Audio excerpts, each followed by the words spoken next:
నమస్తే గురుగారు. నమస్కారం. గురుగారు, ఫిబ్రవరి నెలలోని ద్వాదశ రాశుల్లో కన్యా రాశి వారికి ఈ ఫిబ్రవరి అంతా ఏ విధంగా ఉండే అవకాశం ఉందండి? తప్పకుండా అమ్మా. కన్యారాశి అనగానే మనకి ఉత్తర 2, 3, 4 పాదాలు, హస్త 1, 2, 3, 4 పాదాలు, చిత్త 1, 2 పాదాలు ఈ నక్షత్రాలన్నీ కన్యారాశిలోకి వస్తాయి. ఇందాక చెప్పుకున్నట్టే ఫస్ట్ హార్డ్ వర్క్కి రాశ్యాధిపతి అయిన బుధుడు మనకి 6వ స్థానంలో ఉన్నాడు. అంటే 50% ఉన్నాడు. అంటే హార్డ్ వర్క్ అనేది మనకి లోపించినట్టు కనిపిస్తోంది కన్యారాశి వారికి. అంటే ఈ నెలల్లో తాకట్టులో ఉన్న బంగారాన్ని విడిపించి ఆ రోజు ఆన్లైన్ రేటుకే మేము కొంటాం. Sharma gold company. ప్రతిరోజు కాదండి, ఈ నెలల్లో. సో కొంచెం హార్డ్ వర్క్ మనం పెంచుకోవాలి. ఇక అదృష్టకారకుడు, యోగకారకుడు, లక్ ఫేవర్ చేసే గ్రహం అయిన ద్వితీయ భాగ్యాధిపతి అయిన శుక్రుడు పంచమ స్థానంలో బాగానే ఉన్నాడు. సో 70% అదృష్టం బాగుందండి.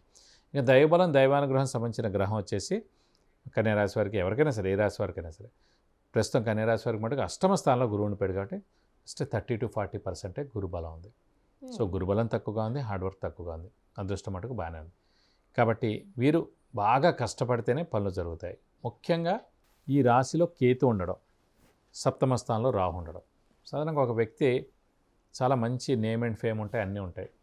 కానీ సడన్గా వాడిని చూసి మనం అంటుంటాం, మనం ఫ్రెండ్స్తో కానీ మన చుట్టాలతో కానీ, వాడు ఏంట్రా అలా అయిపోయాడు, వాడు ఇదివరకు ఎలా ఉండేవాడురా ఇలా ఉన్నాడు, అదేంటి అసలు మాట్లాడలేదు, వాడు గొప్పగా ఫీల్ అవుతున్నాడు, అలా ఏంటేంటో అంటుంటాం. వాడు మనిషి మారిపోయాడు, వాళ్ళ ఆవిడ మాట వింటున్నాడు, అలా ఏంటేంటో అంటుంటాం. అవి ఏం లేదండి. అవి ఏంటంటే మన రాశిలో రాహు కానీ కేతు కానీ ఉన్నప్పుడు మనం ఎంత మంచివాడైనా, ఎంత మంచి పనులు చేస్తున్నా, ఎంత దాన ధర్మాలు చేస్తున్నా, ఎంత రైట్ పర్సన్ అయినా అవి ఛాయ మనల్ని అడ్డుపడతాయండి. ఇప్పుడు గ్రహణం ఉంది, సూర్యగ్రహణం వస్తుంది.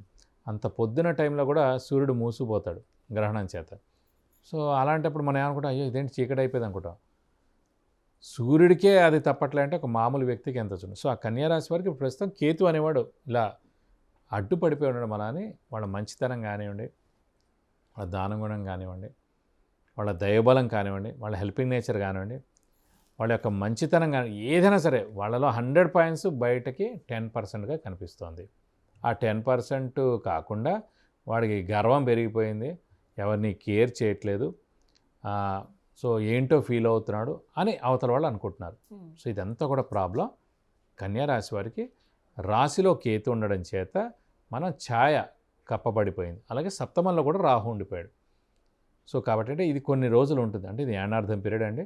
సో ఇంకా 4 నెలలు అయింది, ఇంకా ఒక ఏడాది పాటు ఇంచుమించుగా ఉంది. కాబట్టి కొన్ని రోజులు మనం మౌనంగా ఉండడం మొత్తం. ఎందుకంటే కనీసం ఇప్పుడు ప్రస్తుతం ఏంటంటే రాహుకేతుల బలం లేదు, అలాగే మనకు గురువు బలం లేదు. ఎందుకంటే గురువు అష్టమ స్థానంలో ఉన్నాడు.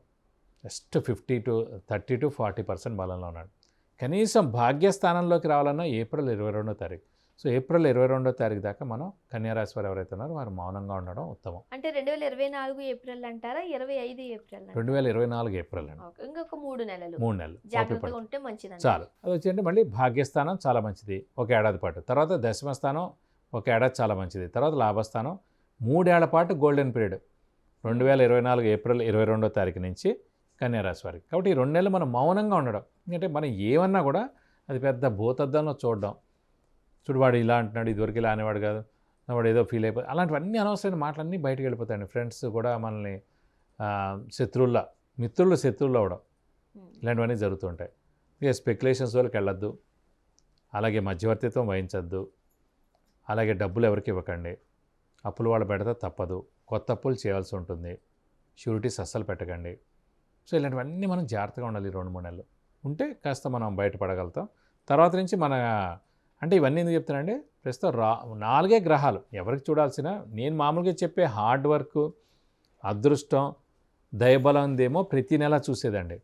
కానీ ఒరిజినల్గా సంవత్సర కాలం పాటు చూసేది ఏంటంటే గురువు ఏ స్థానంలో ఉన్నాడు, రాహు ఏ స్థానంలో ఉన్నాడు, కేతు ఏ స్థానంలో ఉన్నాడు, శని ఏ స్థానంలో ఉన్నాడు. ఈ 4 మెయిన్. ఆ 4 మెయిన్ చూసుకున్నప్పుడు మటు కన్యారాశి వారికి అంటే రాహుకేతుల బలం లేదు, గురు బలం, కానీ శని బలం మటుకు పరిపూర్ణంగా ఉంది. శని ఎవడు ఆరోగ్యకారకుడు, ఆయుష్కారకుడు. కాబట్టి వీళ్ళకి ఆరోగ్యం, ఆయుష్కి ఏం ప్రాబ్లం లేదు. చిన్న చిన్న అనారోగ్యాలు చేసినా కూడా మళ్ళీ తట్టుకునే వాళ్ళు బయటపడతారు, రికవర్ అవుతారు, మనకేం ప్రాబ్లం లేదు. కాబట్టి 2025 ఏప్రిల్ దాకా మటుకు శని 6వ స్థానంలో ఉంటాడు. కాబట్టి 100 ఆరోగ్యం, ఆయుష్ బాగుంటుందని చెప్పి. మరి గురుబలం తక్కువగా ఉందంటున్నారు కాబట్టి ఎట్లా చూడాలి, ఎంతవరకు నిజమని నమ్మాలి? ఖచ్చితంగా అండి. ఎందుకంటే మనకి ఇప్పుడు నేను ఇందాక చెప్పుకున్నాను కదా, 6, 8, 12 స్థానాలు దుస్థానాలు. 8వ స్థానం అంటే కనుక ఆయుష్ చూసుకోవాలి, యాక్సిడెంట్స్ చూసుకోవాలి. కాబట్టి అష్టమ స్థానంలో ఇటు వచ్చి శుభగ్రహం ఉన్నాడు కాబట్టి అవేమీ చేయనివాడు, అంటే అటు యాక్సిడెంట్స్ అవనివాడు, అటు మరణాన్ని సంభవించదు. కానీ పనులన్నీ డిలే అవుతుంటాయి. ఇప్పుడు ఎవరో పెళ్ళి ఈ ఏడాది పెళ్లి చేసుకుందాం అనుకుంటారు కన్యారాశి, అది అవ్వదు, ఆ డిలే అయిపోతూ ఉంటుంది. అష్టమంలో గురువు ఉన్నాడు, సంతానం గురించి ట్రై చేస్తారు, అది అవ్వదు. ఫారెన్ గురించి ట్రై చేస్తారు, అది అవ్వదు. అలాగే గృహం గురించి, వాహనం గురించి ట్రై చేస్తారు, లేదు. అవన్నీ కూడా శుభం సంబంధించిన గురువు అనేవాడు బలం లేకపోవడం. ఇతని మటుకు ఏప్రిల్ 22వ తారీఖు మనకి 2024లో ఏప్రిల్ 22వ తారీఖుని మనకి భాగ్యస్థానంలో వస్తాడు. అప్పటి నుంచి మటుకు అద్భుతంగా ఉంటుంది. కాబట్టి 2 నెలలు మౌనంగా ఉండడం ఉత్తమం. మీరు చెప్తున్నట్టుగా అనుకున్న పనులు ఏది జరగవు, రైట్? ఇలాంటి సందర్భాల్లో కాస్త స్ట్రెస్కి లోనవుతూ ఉంటాము, మనం స్ట్రెయిన్ అయిపోతూ ఉంటుంది, మానసిక ఆందోళనకి ఎక్కువగా గురవుతూ ఉంటారు, రైట్? ఎలా మరి? ఎందుకంటే అదే చెప్తాను, ముఖ్యంగా మన రాశిలో ఎప్పుడైతే కేతు ఉన్నాడో స్ట్రెస్, స్ట్రెయిన్, మానసిక ఆందోళన 3 అవుతుంది. ఈ 3తోటి అనారోగ్యం చేకూరడం, అనారోగ్యంతో అయ్యో మనకి ఏదో అయిపోతుంది, మనం మళ్ళీ బయటపడతాం లేదా, జనాలు ఏమనుకుంటారు మన గురించి, ఇలాంటివన్నీ అనవసరమైన థింకింగ్ అనమాట.